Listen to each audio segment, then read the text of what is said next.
said this in Parliament, that millions of people would be out of status in coming few years.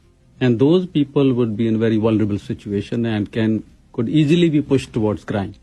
So what your government is doing for preparing to deal with this challenge before it becomes a crisis? Those who should go back, asylum seekers who are not going to ultimately get asylum, that we return them, track them and return them. That we reduce the flow of new temporary Canadians, be a temporary residents in Canada, and I just gave you the figures on that, so we can manage down the overall level in a responsible way. And we're doing all of those things in about 2-3 weeks' time. We'll be releasing our immigration plan, our next immigration levels plan, and that will include many of the steps that we'll be taking around these issues. If we go back 6-7 years, the number of what are called non-permanent residents, so temporary foreign workers, students, asylum seekers, other people who've come to Canada and haven't yet become citizens.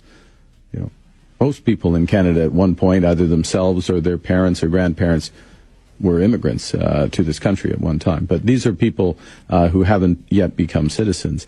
That used to be about 3% of the population. Just before I became Prime Minister, it had gone up to 7.5% of our population. And so our challenge is to, and this is what we're doing, is to make sure that we rapidly build up our ability for those who are here, who are working, who are building a life, to do that. MP said this in Parliament. Budget 2025 will introduce Canada's first ever national anti-fraud strategy. This is a big bold step that we're taking this morning. As fraud becomes more sophisticated, more Canadians are being impacted. Fraud is an issue across sectors, as fraudsters increasingly use text messages, emails, and social media to target victims. This means firms across the technology, telecommunication, and financial sectors must step up. Financial crimes, which is much broader, run into the tens of billions every year in Canada, and we must take bold action to stop that.